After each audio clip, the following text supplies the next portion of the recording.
पूरी जद्दोजहद और लड़ाई और ठेका किसी पॉलिटिकल पार्टी को या नेता को आउटसोर्स नहीं कर सकते। अगर समाज यहाँ तक पहुँचा है कि लोग अपनी रोजी रोटी, रोजगार, महंगाई और अपने सगे संबंधियों को शमशान में जगह तक न दे पाने के बाद भी अगर नफरत के हिसाब से वोट दे रहे हैं, तो ये बीमारी केवल कोई राहुल गांधी या स्टालिन या उद्धव ठाकरे नहीं इसको हैंडल कर सकते। ये हम सब का कलेक्टिव फेलियर है। इसमें एकेडमिया भी शामिल है, इसमें समाज में तमाम काम करने वाले लोग शामिल हैं, उसमें हमारे बुद्धिजीवी शामिल हैं और मीडिया का बड़ा रोल है और कॉरपोरेट की पूरी एक साजिश है।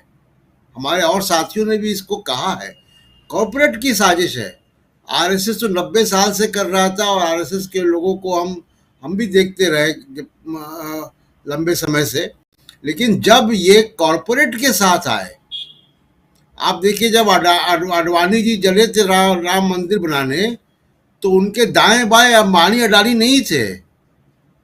नरेंद्र मोदी की ताकत वहां से आती है, कॉरपोरेट ताकत है।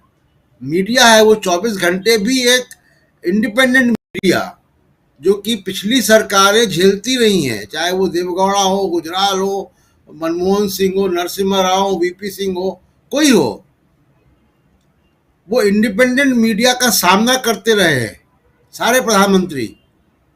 मैं दावे के साथ कह सकता हूं कि नरेंद्र मोदी 24 घंटे भी नहीं कर सकते उस तरीके के मीडिया का सामना। एक बात।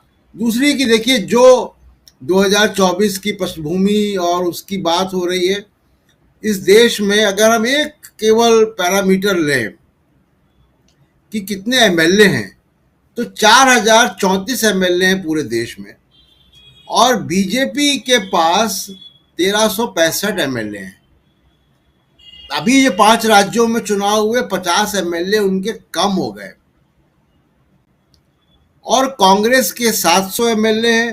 अब 51% यूपीए प्लस को अगर हम ले लें, जिसमें कि जो बीजेपी के मुखालिफ पार्टियां हैं लेकिन कांग्रेस के साथ नहीं है, जैसे मान लीजिए टीआरएस है तेलंगाना की, उन पार्टियों को भी हम ले तो 51% एमएलए अभी इनके पास हैं। 14% एमएलए वो लोग हैं जो ना यूपीए प्लस में है, ना एनडीए में है या बीजेपी के साथ है। एनडीए तो अब रहा ही नहीं, बीजेपी ही है। तो प्रेसिडेंट के इलेक्शन में ये एक आजमाया जा सकता है कि कैसे जो जिस फ्रेमवर्क की बात राहुल गांधी कर रहे हैं, वो फ्रेमवर्क इवॉल्व वहीं से होना शुरू होगा। कोई कॉमन मिनिमम प्रोग्राम सामने आएगा, कोई नेतृत्व सामने आएगा, कोई कोऑर्डिनेशन कमेटियां बनेंगी, कुछ तार कहीं जोड़े जाएंगे, एक सर्किट कंप्लीट होगा। तो प्रेसिडेंट का इलेक्शन, उसका मैं कहूँगा कि एक लैब टेस्ट होगा कि अपोजिशन की यूनिटी का एक मानचित्र जो है वो मैप कैसे बन रहा है। तो ये अच्छा मौका है और इसको इनकैश करना चाहिए। जहाँ तक G23, एक 30 सेकेंड में बात कह दूँ, G23 की बात आती है, मैं कई बार कह चुका हूँ, उनका झगड़ा आइडियोलॉजिकल है।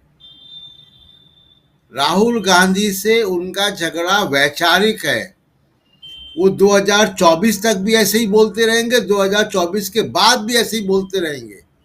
वो इलेक्शन, रिफॉर्म्स और परिवारवाद ये कोई वजह नहीं है। असली वजह वैचारिक है और वैचारिक वजह वही है कि जिस 10 साल में जो आर्थिक उदारवाद जो चला वो उसकी तरफ है वो।